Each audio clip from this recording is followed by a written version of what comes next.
say three things about the Israeli state, because it is a terror state. Someone brought up a question about, other countries and wars. So I tried to do a quick little summary. I know that Israel has invaded Lebanon twice or three times, I can't quite remember. It's invaded Syria and stole parts of Syria.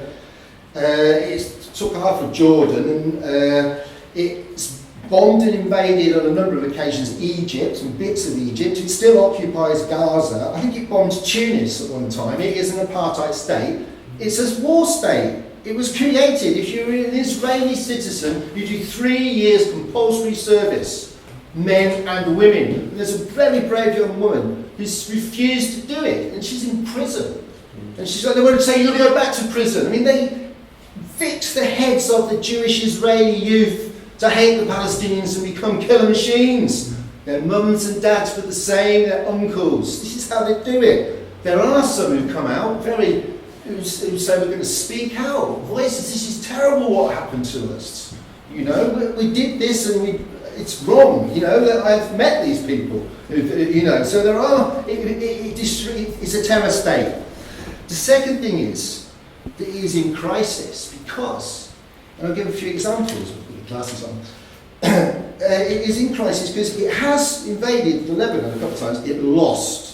It did drive the PLO right the way out through Lebanon, and they used to say, you want to drive the Jews into the sea. Well, the Palestinians were driven into the sea through the port at the top. I can't forget what it's called, and they escaped Tunis where they got bombed. So the Palestinians were driven out, and then there was these horrible massacres in Sabra and Shatila, and out of the ashes, if you like, I mean, to use that in a funny sort of descriptive way, but out of the horror of that massacre arises the party of God, Hezbollah, who beat the Israeli army. They're not even a state, they're a militia.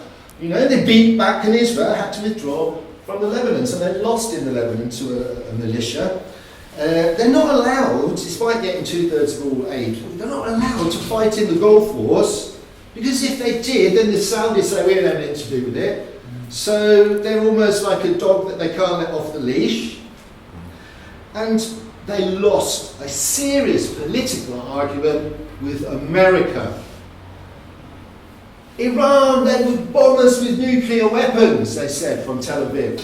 Why Iran would drop nuclear weapons on a city that is the third holiest Muslim shrine in Islam, the Dome of the Rock, and there's 1.5 million Muslims that live there. Why would they do this? They weren't going to do this, but this is Israel.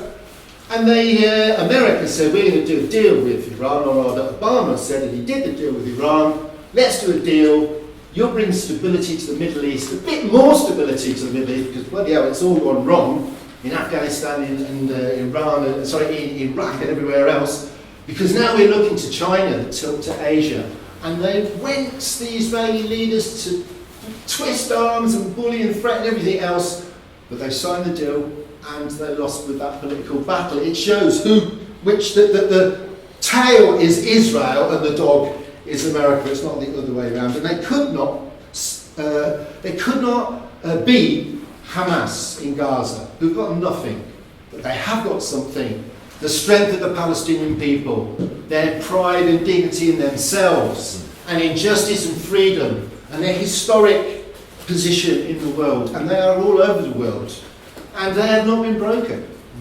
And they won't allow elections in the West Bank in case the wrong sort of people take the lead, and the young people on the West Bank are getting angry, and they've got to do something. You do something on the West Bank, you get arrested by the Palestinian police and handed over to the Israelis, So there are problems for the Israeli state, but sometimes people don't realise this. Hillary Clinton, I said, described it as the Jewish state. Now, that means it's a racist state.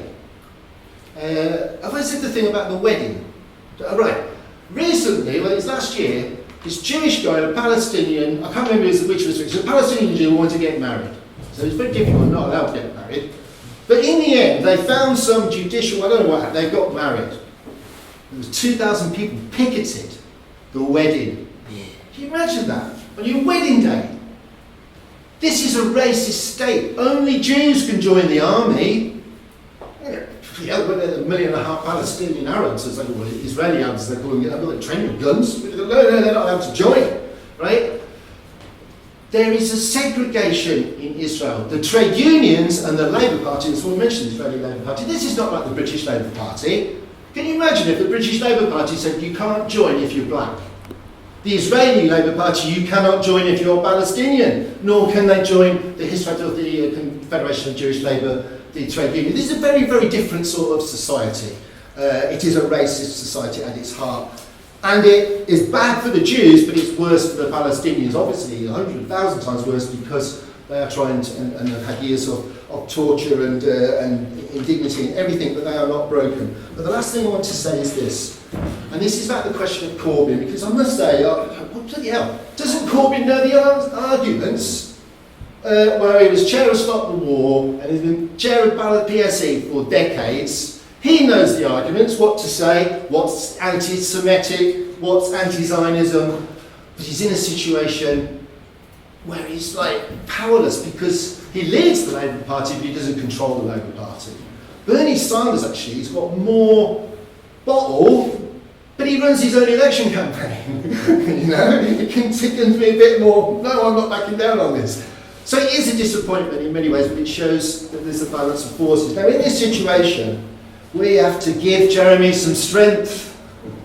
Because Jeremy's strength always came, and he only got where he got, fantastic got where he got, because he got there from the political expression of a mass movement of resistance and protest, whether against the war, against racism, against cuts and austerity, that's gone on for a long while. We haven't won and broken through in many ways, we've made substantial advances, and Jeremy Corbyn is one of those. And so, what do we do in the concrete? And the last thing is about the media, because the media is biased. The Glasgow Media Monitoring Group proved they're biased in their reporting on Israel. I think they've had investigations inside themselves and said, yeah, well, we were a bit, but we won't do it again, or maybe we will. Remember, they wouldn't broadcast the Gaza appeal for the Disaster Emergency Committee, so yeah, you know, they've got strong form on this. But we make history. And I say that because James Connolly, I think, was he assassinated? It was 100 years, was it today? It was today, yeah. Today, said, I hope I've got this right, the only true prophets are those that shape the future. Right? The future isn't ordained, it's to be fought for. And if we can create a convoy that starts outside Mr. Racism, David Cameron, outside his house, 10 Downing Street on Whitehall, and that convoy is massive, and it's got all of the political and trade union and socialist forces and community groups and everyone else, and all of humanity, and those that support this humanitarian project to go to Gaza, and it's going to leave and go to have a rally in Folkestone, and then to meet with Syrians who are coming as refugees from Paris to join us in Calais to support the refugees. We will create a news story, and I know often people say, no, I don't cover these things. You know, we make our own news stories now, and they do. They even say it's reported on Twitter that this happened. You know, sometimes we can put things into the news, but concretely in Manchester, we want the picture of the Manchester Evening News with Jews and Muslims stood together, handing over a basket of whatever or a cheque and singing off the convoy. That's what we need to do, because what else is there to do? So the fight against anti-Semitism, the fight against Islamophobia, the fight for against all forms of racism, and the fight to help the refugees, which is the critical test, isn't it, for the whole of humanity in Europe this year and in the coming period. Where do you stand on the refugees? Keep them out like some of the racists do on both sides of the EU debate, or do you welcome them in a fight? Because their fight is our fight. It is in our material interests to support the refugees, because if we don't, we become divided.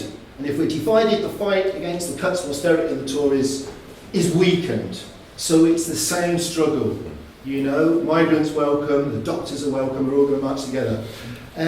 So the last thing I'll say is, if you think we need to continue to put into the working class movement, the unions and all the other people we work with, the greatest clarity of political understanding and a shape, not a shapelessness, to push the struggle forward, then think about joining the Socialist Workers' Party or coming to Marxism in a couple of months' time.